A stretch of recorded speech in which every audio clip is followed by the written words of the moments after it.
Bueno, pues por respeto a quienes llegaron a tiempo, vamos a dar comienzo. Muy buenas tardes a todos, a nuestra audiencia que cada semana nos acompaña en la estrategia Signova Talks, acompañando al Consejo de Ciencia, Tecnología e Innovación de Hidalgo. A nombre del maestro José Alonso Huerta Cruz, director general del Consejo, les doy la más cordial de las bienvenidas.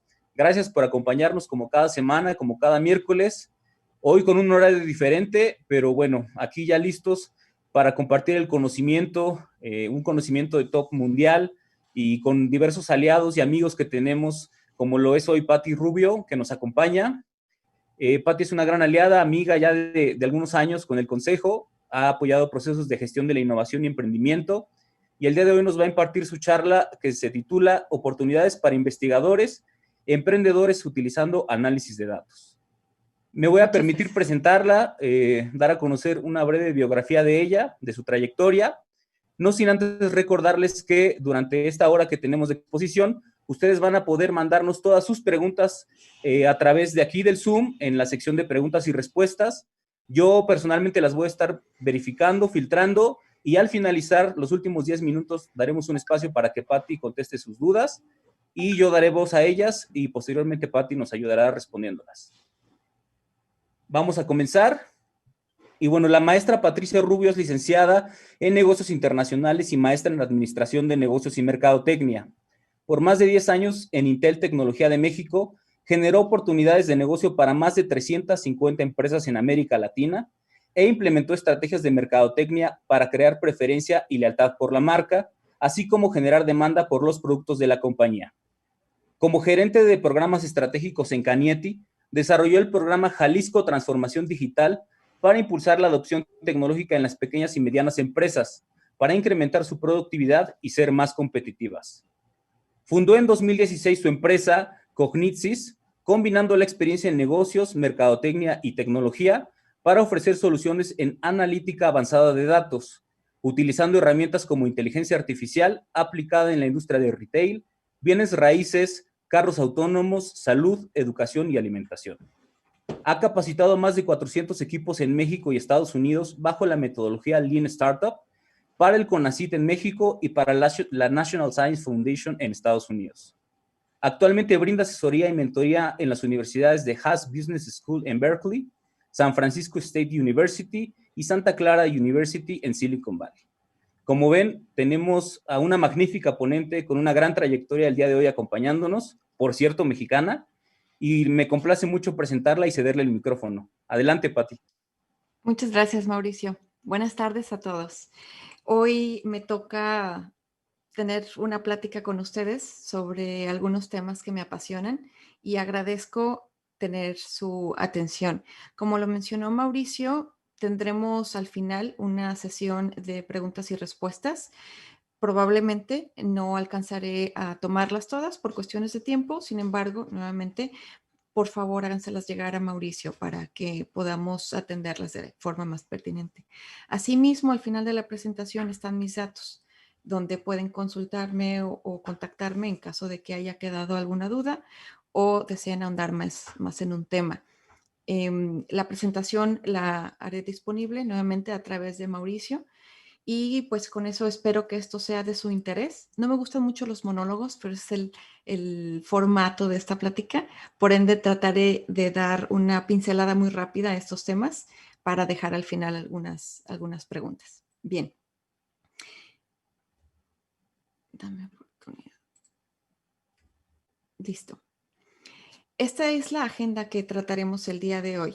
Comenzaremos por considerar aspectos que están fuera de nuestro control para poder comenzar o verlo desde el punto de vista macro, para poder a partir de ahí aterrizarlo en aspectos que sí podemos controlar, que son más micros, y tener acciones más específicas que puedan ser útiles para ustedes.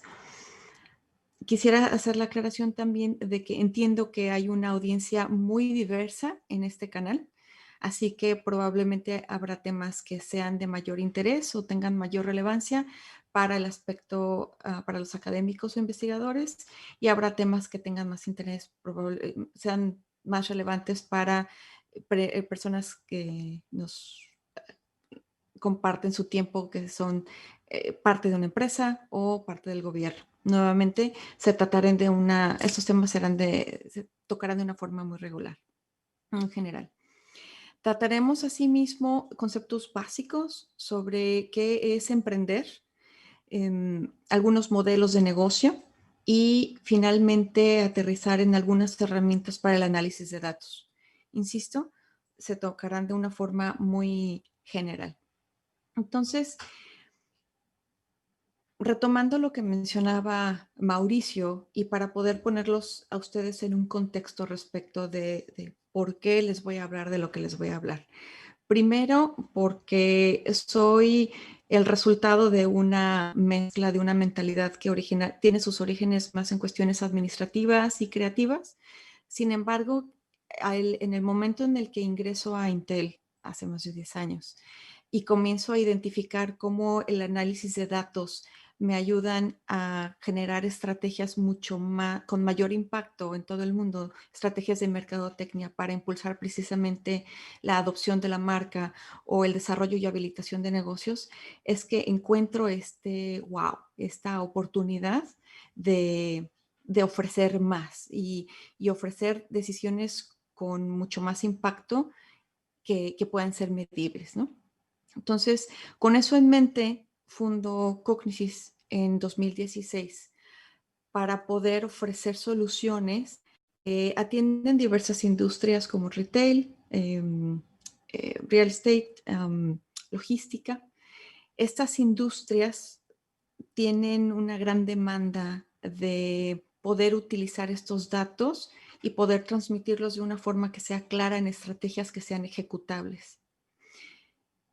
De ahí, al mismo tiempo a la par de Cognisys, me convierto en un instructor tanto para México como para Estados Unidos de esta metodología Lean Startup, donde el objetivo principal es hacer este descubrimiento de clientes y encontrar estos modelos de negocios para que emprendedores, científicos puedan llevar a la práctica sus invenciones. A la par, soy mentora de algunas organizaciones, una de ellas el Miller Center de la Universidad de Santa Clara en California, donde se enfocan en ayudar a emprendedores sociales. Bien, siguiendo con la agenda, tocaremos primero hablaremos del elefante en el cuarto, lo que está fuera de nuestro control para poder reconocerlo y quitarlo de nuestro camino respecto de lo que sí podemos controlar. Hablemos de COVID por un momento y los efectos. COVID vino a afectarnos a todos por igual. Algo característico de esta pandemia es que sin importar estatus social, económico, edad o género, todos nos hemos visto afectados. Y vino a denotar algunas de las carencias que muchos países enfrentan o tienen, ¿no? En México en particular, pudimos apreciar cómo la baja inversión precisamente en investigación y desarrollo impidió una respuesta más ágil a cuestiones sobre todo de salud, a poder tener ventiladores y diversas soluciones, equipo médico, servicios digitales que permitían, vacunas, pruebas para detección de infecciones que permitieran tener una respuesta mucho más ágil y efectiva a esta pandemia que enfrentamos todos, ¿no? Esta gráfica muestra, la gráfica que estamos viendo en pantalla, muestra por parte de la OCDE dos posibles escenarios, donde el escenario 1 es en el que si no existe una nueva oleada de COVID, es el escenario más, lo que se llama de single hit o de un solo impacto. Y el segundo escenario es en el que venga por lo menos una oleada más.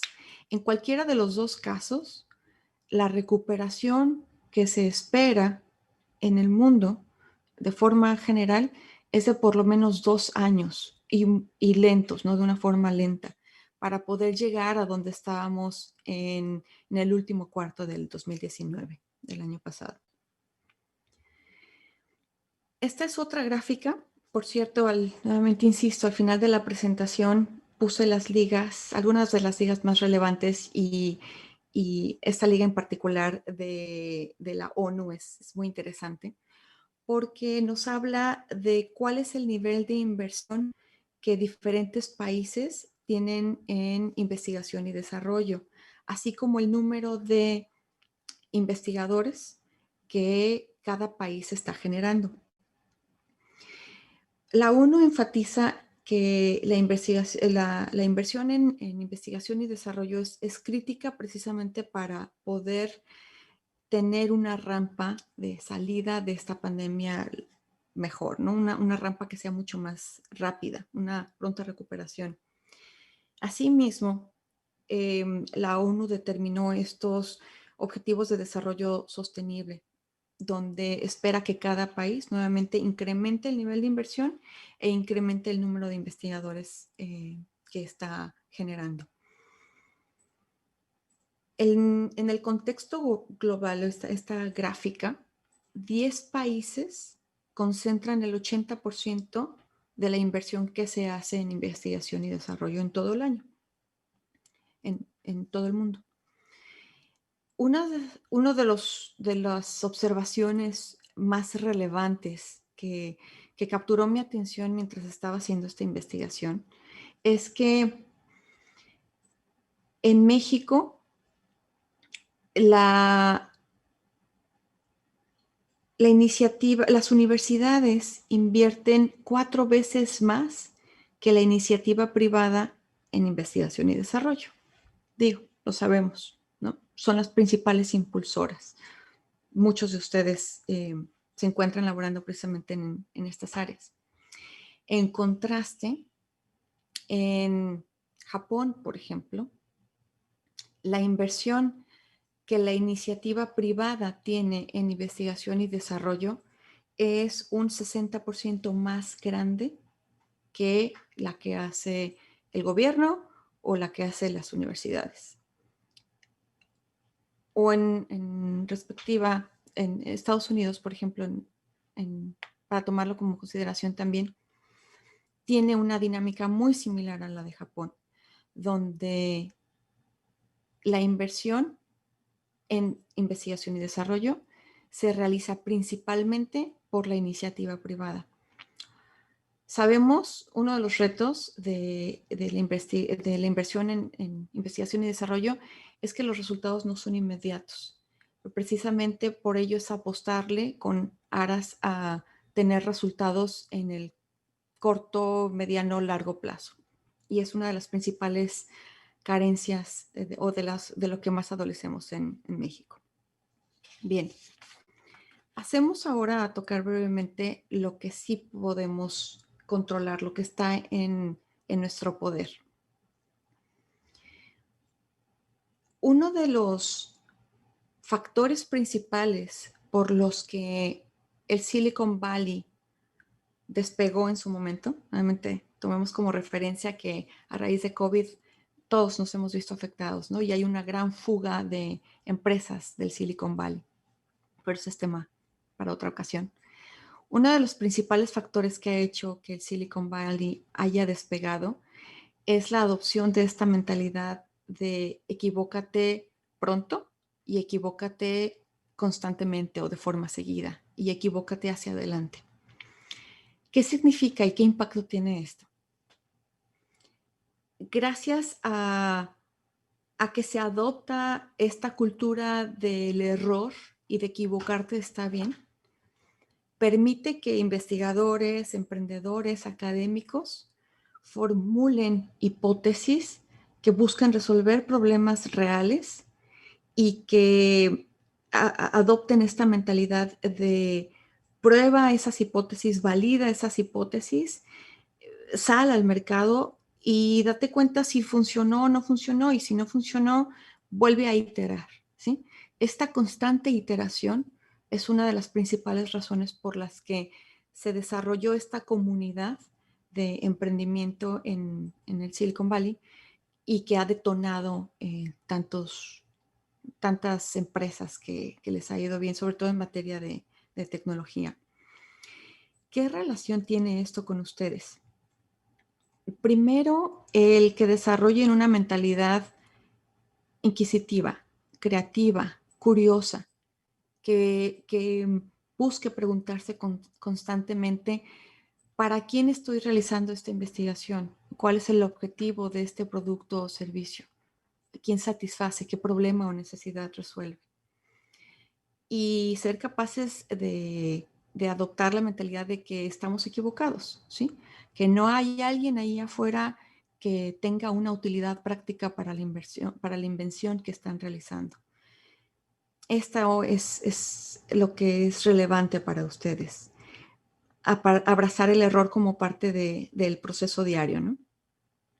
Otra de las ventajas de la mentalidad que se dio en el Silicon Valley, y en varios hubs, es la apertura de una mentalidad global, no únicamente local. Es decir, hay muchas necesidades que puedes resolver con una invención, con una tecnología, que no únicamente cubres en tu mercado local, que pueden ser más allá de tus fronteras.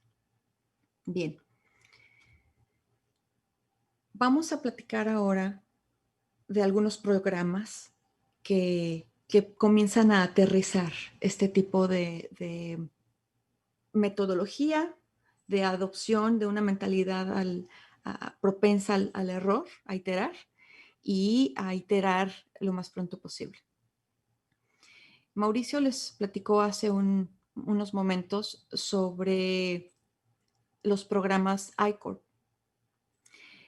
La National Science Foundation en Estados Unidos, por cerca ya de 10 años, identificó en un momento que las inversiones que se estaban haciendo en materia de investigación no estaban dando frutos, digamos, ¿sí? Se brindaban estos apoyos para emprendedores, para investigadores, pero no había un retorno de inversión específico.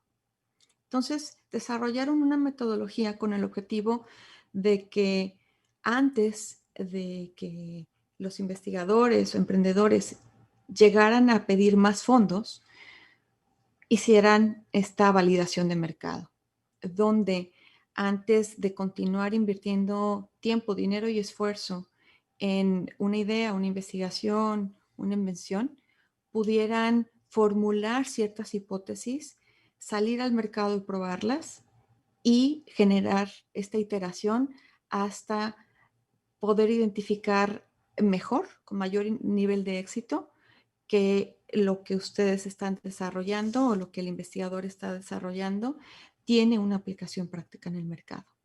Entonces, esta metodología es Lean Launchpad, precisamente, Lean Startup.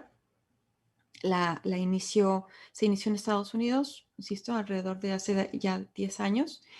Y desde el 2016, su homólogo en México, el CONACYT, adoptó la misma metodología. Comenzaron a trabajar en forma conjunta para que se detonara esta misma mentalidad, esta misma iteración para poder llevar las investigaciones que se estaban haciendo al mercado. Inclusive, Citnova, Mauricio, fue parte precisamente de Hidalgo, de uno de los nodos de innovación donde trabajamos esta metodología y donde se capacitó o trabajó con más de alrededor de cerca de 50 equipos durante 2 años. Algunas de las observaciones de los hallazgos principales que los investigadores tienen cuando se enfrentan a este tipo de metodología, cuando la adoptan, cuando son parte de este tipo de programas, es que cambia la forma en la que ven sus proyectos. Ahora, en vez de continuar invirtiendo tiempo, dinero y esfuerzo en una investigación, la que muchas veces ya llevan años, hacen una pausa para poder pensar en realmente a quién sirve esto que estoy haciendo, ¿sí? ¿Qué problemática o necesidad estoy resolviendo? Y eso ha cambiado muchas veces la forma en la que abordan precisamente sus propias investigaciones o el desarrollo de productos y servicios, ya que esta metodología no únicamente aplica al área académica, esta metodología se ha trasladado a las empresas también con muy buenos resultados. Bien, algunos de los impactos muy puntuales que la adopción a esta metodología tiene es que emprendedores que buscan salir al mercado y que toman una pausa y antes de salir buscan absorber esta metodología o entender los conceptos, reducen el tiempo de salida al mercado precisamente en vez de ser 68 semanas, digamos, a 22 semanas. Por otro lado, los emprendedores, los académicos que han sido expuestos a este tipo de metodología, también incrementan en 2 o 3 veces más sus oportunidades de recibir fondos, ¿no? De recibir inversión, sobre todo de capital privado. Muy bien. Vamos a platicar sobre, nuevamente de una forma sencilla, ¿qué significa emprender? Emprender en términos prácticos significa que estás en búsqueda o que un emprendedor está en búsqueda de un modelo de negocio que sea redituable, que sea escalable, que le permita adquirir ingresos. Es un periodo específico.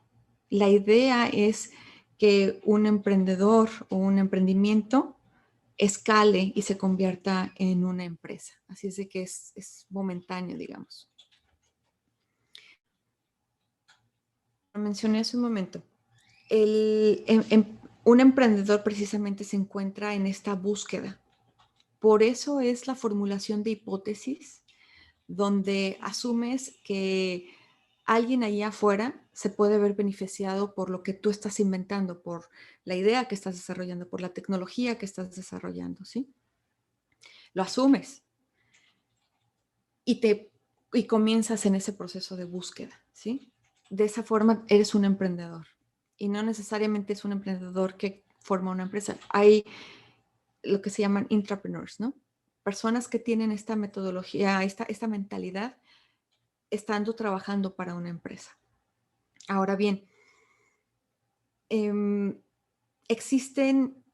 una empresa ofrece sus productos o servicios a cambios de una remuneración que no necesariamente es económica, ¿no? Por ejemplo, tenemos en este caso a las organizaciones sin fines de lucro que no buscan precisamente ser redituables en cuestiones económicas, sino muchas veces en cuestiones de impacto social. La empresa podemos identificarla como este organismo que busca ofrecer un producto o servicio a cambio de ingresos, de utilidades. Y la diferencia crítica con el emprendedor o un emprendimiento o una startup es que la empresa ya tiene bien identificado a quién le vende, cuánto le vende, cuánto cobra por cada transacción, qué tan frecuente lo hace, cómo su cliente espera recibir su producto o servicio, qué tan frecuentemente. Es decir, tiene bien identificado precisamente este modelo de negocio. Tiene bien identificado quién, cuándo, cuánto, con qué frecuencia y no solo tiene una base de clientes, sino que puede escalarlos, ¿sí? Puede crecerlos. Esta es una empresa. Entonces es la diferencia principal y es la aspiración de un emprendedor o de un emprendimiento, poder convertirse en una empresa. No existe un tiempo específico para poder determinar que una empresa o un emprendimiento ya pasó a convertirse en una empresa, ¿no? Hay emprendimientos que llevan años y que no han encontrado ese modelo de negocio Y hay empresas que han encontrado un modelo de negocio sustentable de una forma rápida. Bien, pasemos a temas un poco más de marketing, si gustan verlo así. Conoce a tu persona. Persona, entendiendo por persona a, a ese alguien que tiene nombre y apellido, que tiene características muy particulares. Estos aspectos de marketing son vitales para cualquier emprendedor, para cualquier investigador, para cualquier empresario. Mientras más claro sea el a quién sirves, qué problema o necesidad resuelves de ese alguien, más probabilidades de éxito tiene esta empresa o este emprendedor, ¿no? Aquí es donde conviene que detenerse a pensar en realmente a quién sirves, ¿sí? ¿Quién es ese alguien allá afuera al que crees que lo que tú estás realizando en este momento tiene un impacto directo? ¿Cuáles son los problemas o necesidades de ese alguien allá afuera? Sus motivaciones que hacen que lo que tú ofreces tenga un beneficio directo para esa persona. Y aquí, mientras más puedas conocer de esta persona, no solo, y aquí voy a hacer una distinción muy importante.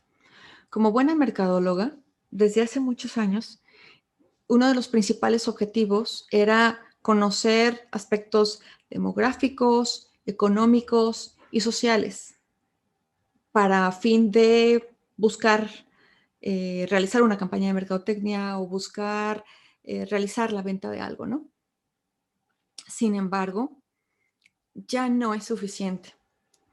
Sería muy arriesgado tratar de segmentar a un grupo de personas o tratar de ofrecer tus productos y servicios a un grupo de personas que hayas analizado considerando únicamente su edad, su género, su ubicación geográfica, su ingreso, condiciones familiares, etcétera. Es muy arriesgado porque hay muchos más factores que hay que analizar y el reto aquí precisamente consiste en que no hay muchos datos que soporten eh, otras variables, ¿no?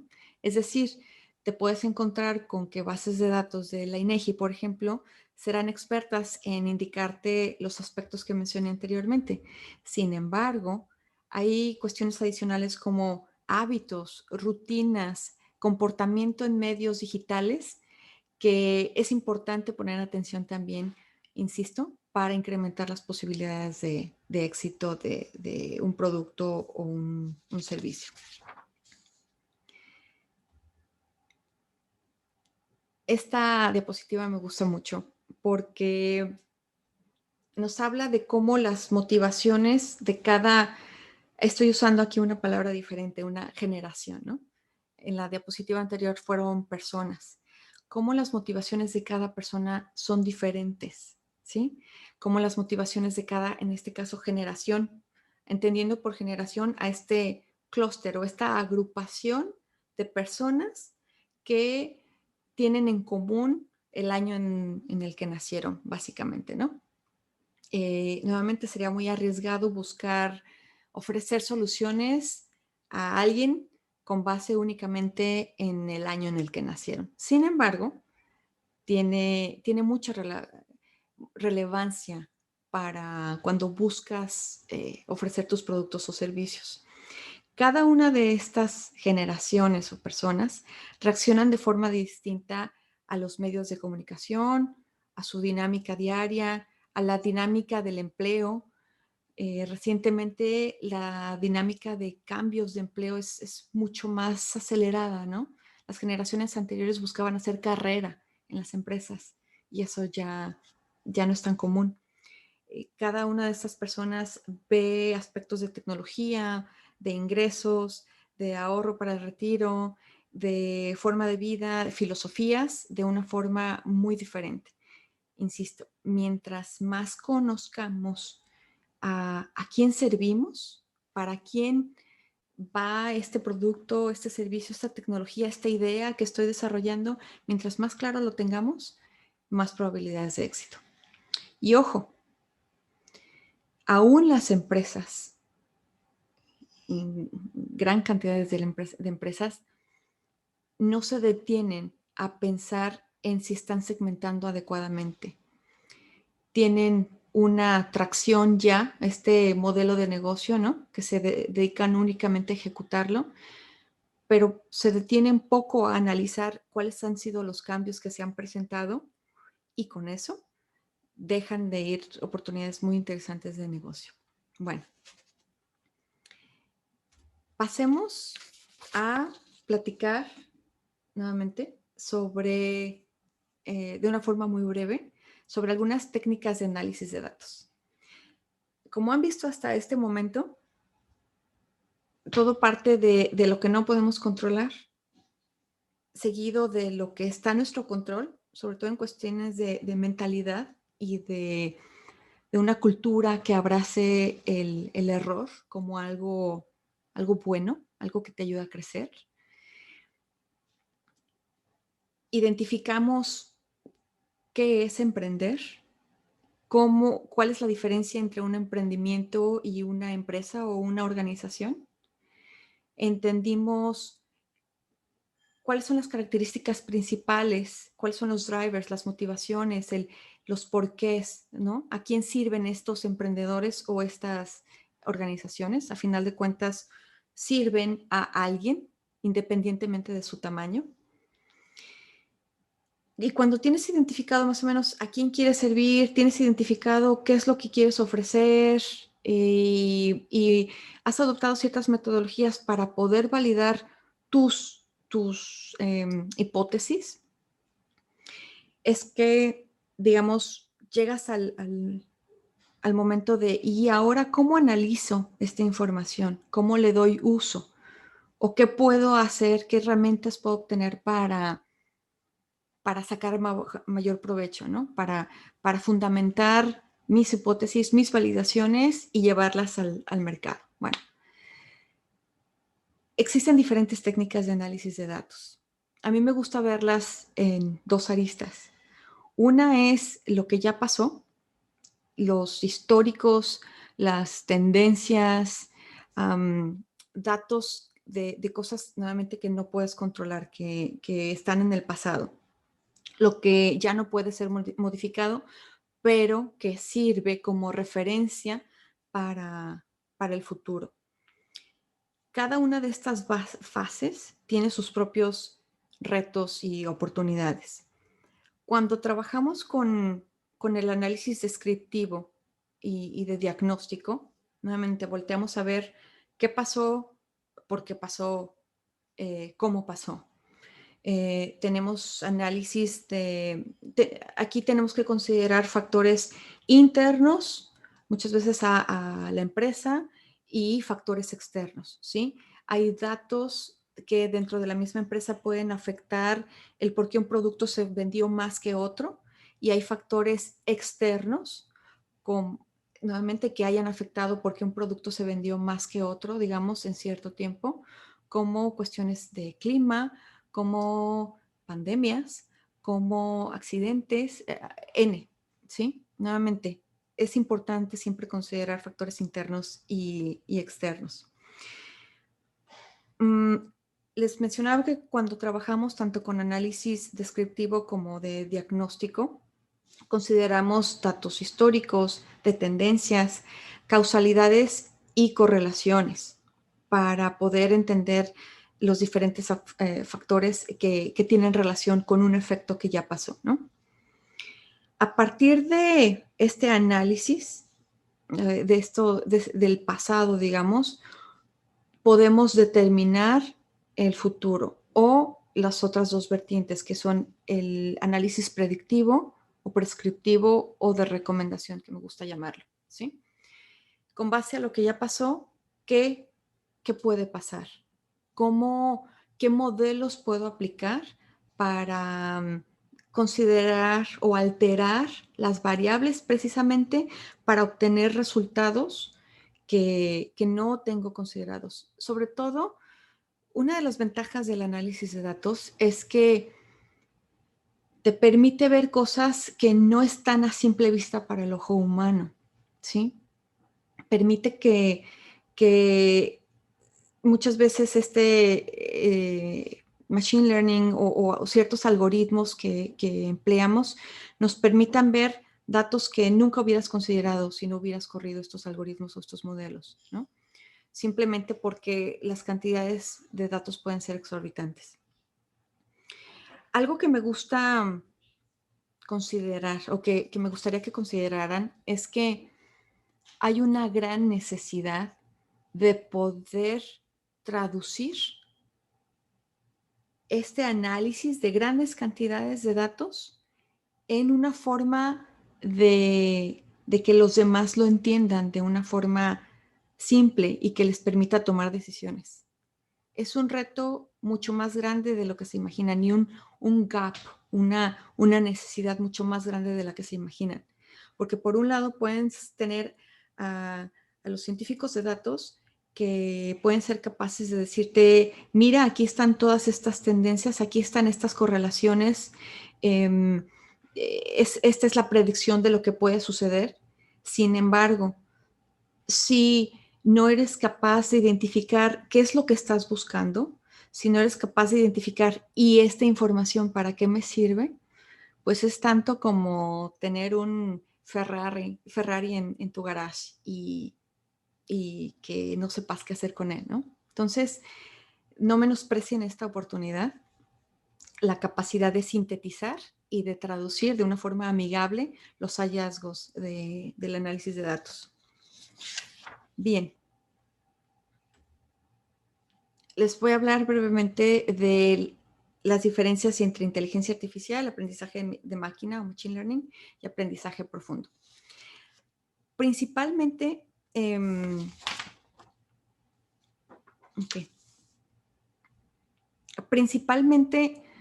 inteligencia artificial la podemos considerar como que una máquina, una computadora, está haciendo algo humano, digamos. Aprendizaje de máquina tiene que ver con que esta misma máquina está aprendiendo algo humano. Y el aprendizaje profundo o deep learning tiene que ver con que esta misma máquina está aprendiendo a hacer algo especializado, ¿sí? Voy a usar el ejemplo de los carros autónomos. Cuando comienzas a entrenar la red neurológica, digamos, del cerebro de ese carro, comienzas a darle variables que conoces de tal forma que en el momento indicado pueda tomar una acción que esperarías que un humano tomara, ¿sí?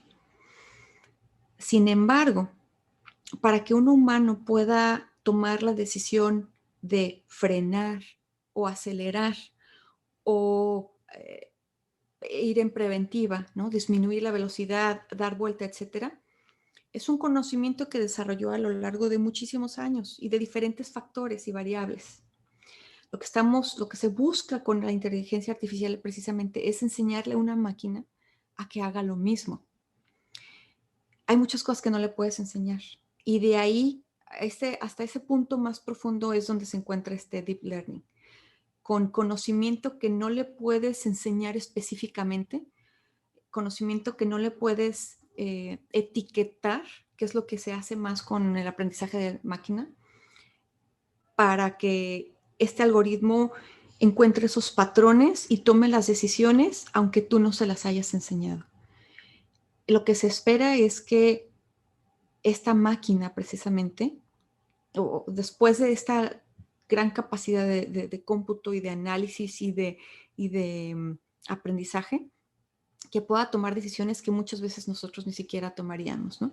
U opciones que ni siquiera tendríamos consideradas. Bueno. Inteligencia artificial ha tenido un despegue, no es nueva, tiene desde el 56, 1956, pero ha tenido un despegue significativo desde el 2015 y hasta, digamos, hasta el año pasado. ¿Por qué? ¿Por qué se ha dado ese despegue? Por diversos factores.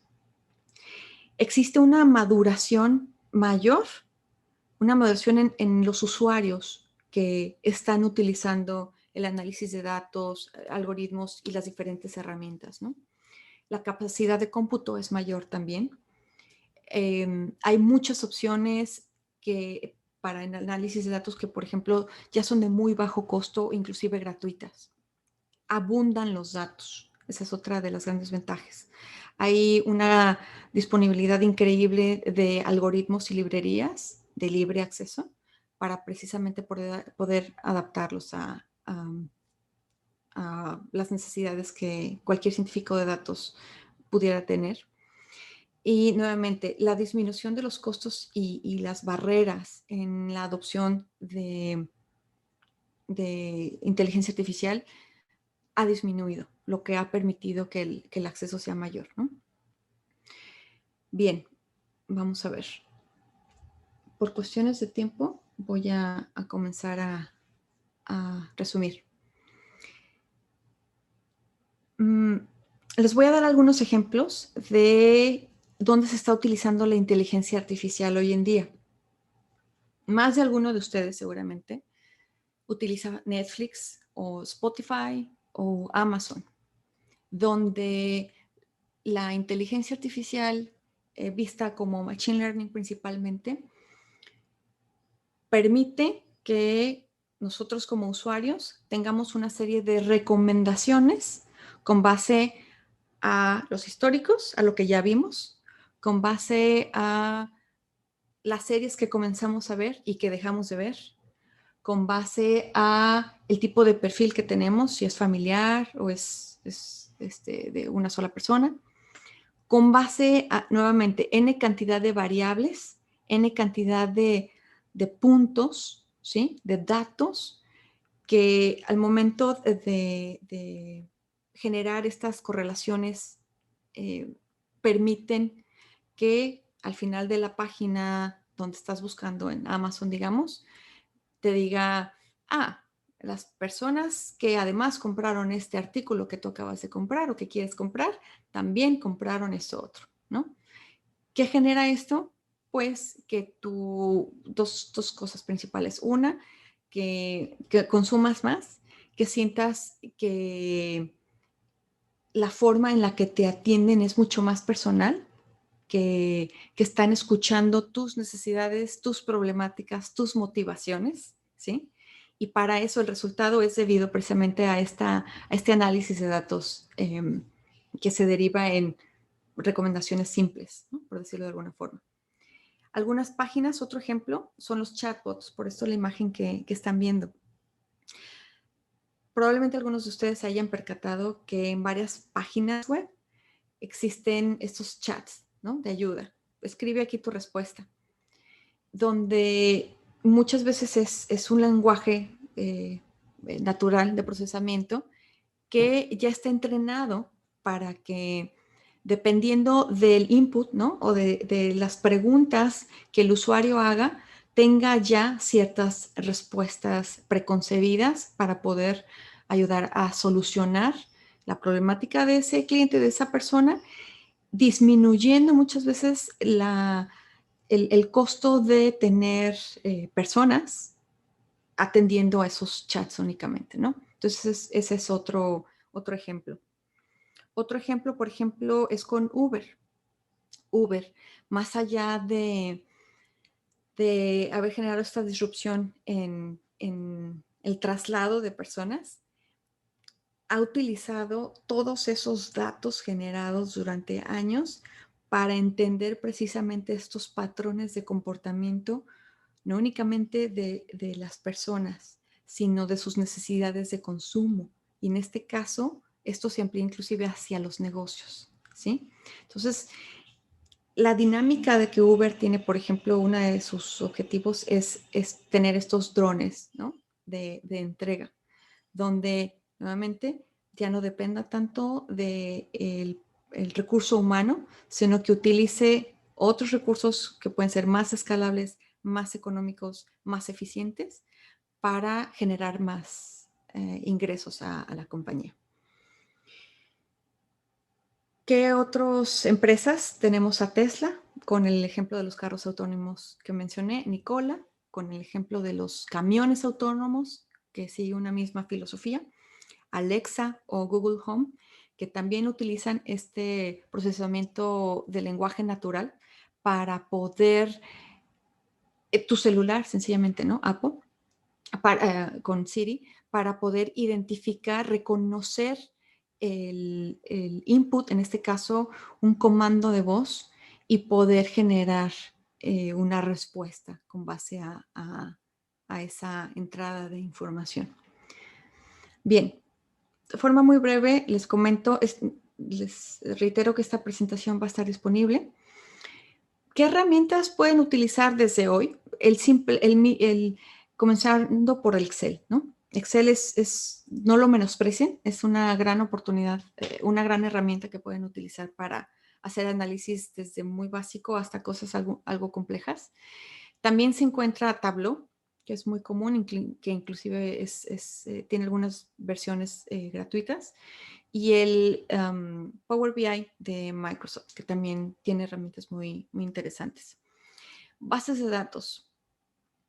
En México, uno de nuestros retos es precisamente que las bases de datos son pocas muchas veces. Sin embargo, utilicen lo que existe, ¿no?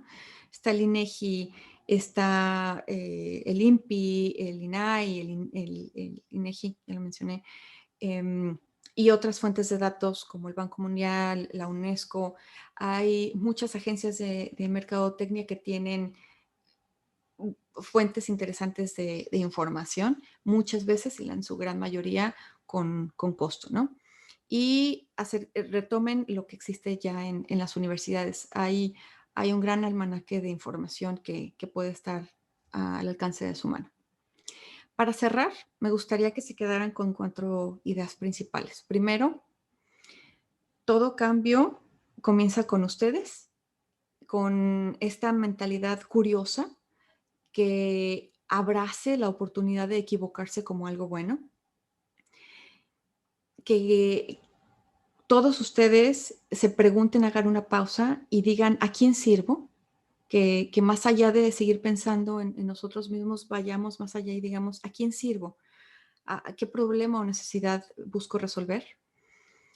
Que el camino para emprender o convertirse en una organización precisamente depende de satisfacer una necesidad o un problema de una forma constante, escalable y redituable, y que definitivamente las empresas, las personas que adopten el análisis de datos en su día a día como una forma de resolver problemas y tomar decisiones de una forma más rápida y más eficiente, son aquellas que tendrán más éxito en lo sucesivo, sobre todo en un ambiente tan cambiante como el que vivimos hoy en día. Muchas gracias. Y con esta diapositiva, donde están mis datos, pasaríamos a preguntas. Mauricio. Claro, muchas gracias, Pati. Mira, algunas ya las respondiste. Las voy a dividir en dos. Muchas son asociadas a ciencia de datos y la otra es a emprendimiento. Entonces, primero te platico las de ciencia de datos. Pregunta Andrés Guevara Fernández. ¿Qué tan amplio es el panorama para los analistas de datos en cuanto a oferta de trabajo? Y la junto con otra que comenta Carla Carolina, que dice que para principiantes en ciencia de datos o para iniciar en ciencia de datos, ¿qué recomiendas? ¿El lenguaje R o Python? Ok, bueno, gracias por las preguntas. Primero, el panorama, el mercado y las oportunidades son impresionantes. Algo que no mencioné es que aunque veamos a un Google y un Amazon tan fuertes en este análisis de datos, la realidad es que no hay mucho tiempo en el que se haya llevado que se hayan entrenado estos algoritmos para el análisis de datos. Esa es una, ¿sí? Llevan años, sí, entrenándolas, pero apenas están generando o están viendo un poco de los alcances. Así es de que, por muy grandes que se vean, están en el mismo camino, digamos, que cualquier persona que quiera hacer carrera en análisis de datos. Eso es por un lado. Por otro lado, las aplicaciones son para donde voltees. En medicina, en salud, en logística, en alimentos, en finanzas, en psicología. El análisis de datos puede aplicarse a cualquier área que mires. Por ende, nuevamente, las oportunidades son muy vastas. ¿Qué recomiendo más? Digamos que Python es el papá y R podría ser un buen aliado de Python, ¿no? De esa forma me gusta verlo y utilizarlo. Y para quien desee saber más y practicar más en estos aspectos, en Facebook hay comunidades de ciencias de datos. YouTube definitivamente es otra fuente de información muy interesante, dependiendo del nivel en el que se encuentren y hasta dónde quieran avanzar. Y cosas muy básicas como investigar en la web qué está haciendo quién, cómo lo está haciendo, qué datos está obteniendo, ¿sí? El detalle está en detenerse un momento y pensar, analizar en quién está haciendo quién. Muchas veces podemos aprender a través de otros. Perfecto. Continuamos con otras dos preguntas que están ligadas y que continúan con el tema. Uno, pregunta David Damián si los matemáticos son muy demandados en cuanto a la ciencia de datos. Y Alejandro Franco pregunta si tendrás algún ejemplo más, bueno, menos común, pero más mexicano regional del uso de la inteligencia artificial. Sí, bueno, me gusta el ejemplo que traigo ahorita recientemente, es el de una empresa que se llama Quesky, por ejemplo, no sé si la hayan escuchado. Quesky comenzó a utilizar precisamente el análisis de datos, Machine Learning, para poder brindar oportunidades de adquisición de préstamos, ¿sí? Esto satisface a dos personas, si gustan verlo de esa forma. Por un lado, satisface la necesidad de quien requiere de un préstamo y satisface la necesidad de una institución crediticia. De tal forma que, gracias precisamente a un análisis muy exhaustivo de análisis de datos, puedes identificar si un candidato, qué probabilidad tiene de pago y con base en eso determinar cuánto podrías prestarle, ¿no? El nivel de riesgo que un usuario puede tener. Nuevamente, esto respondiendo a satisfacer necesidades tanto de un usuario como de una institución crediticia, por dar un ejemplo muy, muy local. Ahora, los matemáticos. ¿Sabes que más allá de los matemáticos o del científico o del académico o del mercadólogo, porque esa es una pregunta que recibo constantemente, aquel que acepte la posibilidad de entender las diferentes herramientas para el análisis de datos y poder traducirlas, expresarlas de una forma sencilla, sin importar su background, digamos, ¿sí? Es quien más posibilidades tiene de hacer carrera o de encontrar oportunidades en el análisis de datos. Y que va más allá, ¿eh? El análisis de datos es como el camino para. Lo que buscas a final de cuentas es resolver una problemática o una necesidad.